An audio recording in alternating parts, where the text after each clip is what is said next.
നല്ല തന്തക്ക് നീ പറഞ്ഞോനാണ് ഞാൻ പറയുന്ന ഈ അലിഗേഷനെതിരായിട്ട്. നീ മറ്റുള്ളവരെ നന്നാക്കാനും ഡ്രഗ്സ് പിടിക്കാനും മറ്റുള്ളവരുടെ ജീവിതം സേഫ് ആക്കാനും നടക്കുന്ന നീ നിന്റെ സ്വന്തം ജീവിതത്തിൽ നടന്ന കുറച്ച് കാര്യങ്ങളുണ്ടല്ലോ.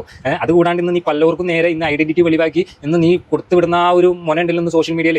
ആർക്കും അറിയില്ല എന്താണെന്ന്, അവരുടെ പക്ഷെ ആരും കേട്ടിട്ടില്ല. ഇവൻ പറയുന്നത് വിശ്വസിക്കുന്നു, ഇവന്റെ കൂടെ കൂടുന്നു, അത്രയേ ഉള്ളൂ. എന്നാൽ അതിനുള്ള എല്ലാ വിഷ്വലും ഈ പറഞ്ഞ ഐഡന്റിറ്റി ഉൾപ്പെടെ ഇവൻ ഇട്ടിരിക്കുന്ന പലവരുടെ അവസ്ഥ അവരിന്ന് പറയുന്നത് ഇല്ലാനിട്ട് ഇവൻ പറയുന്ന കാര്യങ്ങൾ ഇവൻ തന്നെ പറയുന്നുണ്ടല്ല, ഞാൻ യുഎയിലാണ്, നിങ്ങൾക്ക് ചെയ്യാൻ പറ്റുന്നത് ചെയ്തോ, കേസ് കൊടുത്തോ എന്നൊക്കെ അവരോട് ഇവൻ പറയുന്ന ഡയലോഗുകൾ കാലിൽ പിടിച്ചിട്ടും. അതായത് പല പെണ്ണുങ്ങളുടെ ഫേസ് ഐഡന്റിറ്റി കൊടുത്തിട്ട് നീ ചെയ്യുന്നത് നല്ല കാര്യം തന്നെയാണ്. പക്ഷെ നിനക്കെതിരെ എത്ര കേസ് ഉണ്ട്, അത് നിനക്ക് എക്സ്പോസ് ചെയ്യാൻ പറ്റും. ഈ സോഷ്യൽ മീഡിയയിൽ വന്നിട്ട് എക്സ്പോസ് ചെയ്ത് നിനക്ക് ഇടാൻ പറ്റും നിന്റെ വീഡിയോ. ഞാൻ നിരപരാധിയാണ്, എന്റെ പേരിൽ പെണ്ണ് കേസില്ല, എന്റെ പേരിൽ പോലീസിന്റെ ജീപ്പ് തല്ലിപ്പൊളിച്ച കേസില്ല, എന്റെ പേരിൽ ഡ്രഗ്സ് കേസില്ല.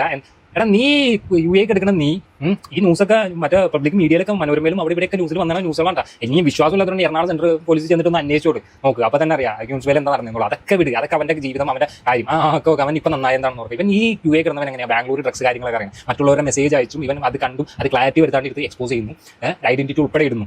അതിനുശേഷം അവരനുഭവിച്ചിരുന്ന ഒരു പെൺകുട്ടി നിന്ന് ആത്മഹത്യ ചെയ്യാൻ വരെ ശ്രമിച്ചു. അവർക്ക് നാട്ടിൽ നിന്ന് പുറത്തിറങ്ങാൻ പറ്റില്ല, അവരുടെ ഫാമിലിക്ക് ഇറങ്ങാൻ പറ്റില്ല. അവരുടെ കുടുംബത്തിലെ ആകെ മാതാവും മാത്രം, പിതാവ് മരിച്ചു. ഇന്ന് തയ്ച്ചാണ് ആ മാതാവ് ജീവിച്ചുകൊണ്ടിരിക്കുക. ഇന്ന് ആ പെൺകുട്ടിയെ പഠിപ്പിച്ചത് അത്രയും കഷ്ടപ്പെട്ട്. ഇവൻ ചെയ്ത വീഡിയോയിൽ ഒരു തെളിവ് പോലും ഇല്ലാണ്ട് ഇവനിട്ട് അവരിവൻ്റെ കാല് പിടിച്ചു.